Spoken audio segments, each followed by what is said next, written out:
আসলাম। আমার আসলাম ভাই হাতের অবস্থাটাও খুব ভালো না, তারপরে কিন্তু জীবন যুদ্ধে কারো কাছে হাত পাতে না, অটো চালায় জীবিকা নির্বাহ করে।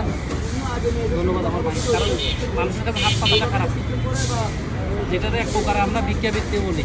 আসলে ভিক্ষাবৃত্তিটা রাজতন্ত্রের মধ্যে এটা সুন্দর মধ্যে করে না, উনি পছন্দ করে না। ধন্যবাদ আমার ভাই। আমরা ওনার গাড়িতে রিক্সায় করে আসছি, কিন্তু হঠাৎ করে দেখলাম হাতটা ভাইয়ের, খারাপ লাগলো। দেখ আল্লাহ যাই করে ভাই যে ড্রাইভার আপনার কি করে